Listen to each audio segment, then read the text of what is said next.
2023년 3월 30일 목요일 사설을 읽어드리겠습니다.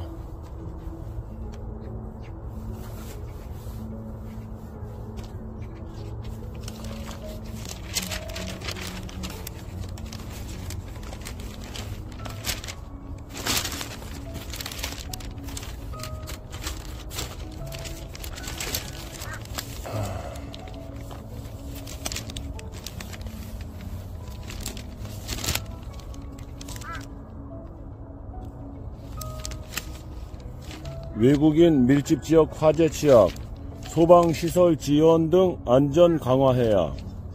안산시 선부동의 한 빌라에서 27일 새벽 불이 나 나이지리아 국적 부부 어린 사남매가 목숨을 잃었다. 3층짜리 빌라 1층에서 발생한 화재는 출입구 부근 거실 벽면 콘크리트와 연결된 멀티탭에서 발화한 것으로 파악됐다.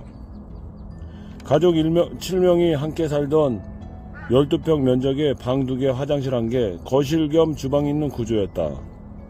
아버지는 폐가전과 옷가지 등 중고 물품을 수집해 수출하고 있는 일로 생계를 꾸려왔는데 화마가 아이들과 함께 코리아 드림을 앗아갔다.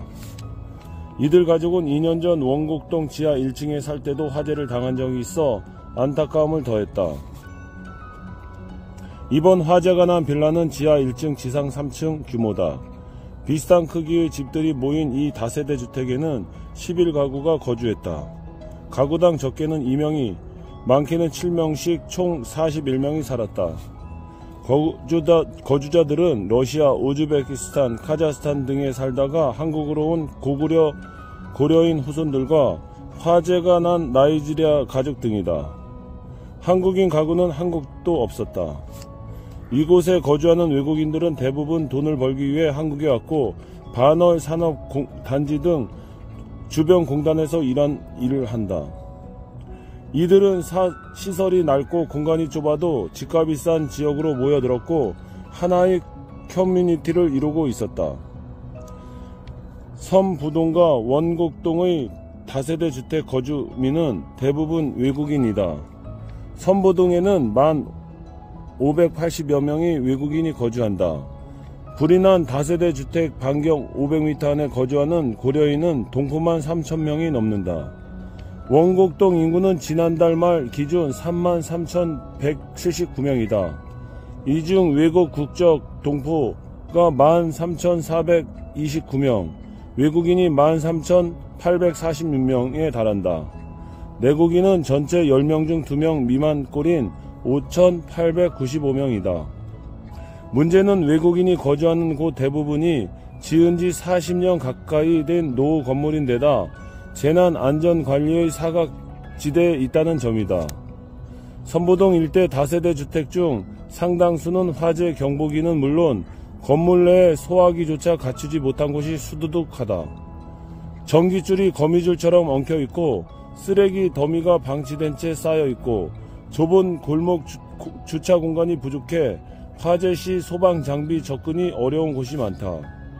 이 지역이 화재 등 취약하다는 것은 통계로도 확인된다. 경기소방재난본부에서 따르면 지난해 선부동에서 발생한 화재는 총 45건으로 안산시 25개 행정동 중 가장 많았다. 원곡동도 최근 5년간 134건의 화재가 발생했다. 외국인 밀집지역이 화재, 폭발, 사고 등 재난에 취약하다. 동네 자체가 낙후돼 여러 위험에 노출돼 있어 개선과 대책이 절실하다. 소화기와 화재 감지기 등 주택용 소방시설 보급과 안전점검 강화, 화재 예방 교육 등이 시급하다. 3월의 마지막 목요일 사설을 읽어드렸습니다. 오늘 하루도 뜨거운 태양과 함께 하십시오. 감사합니다.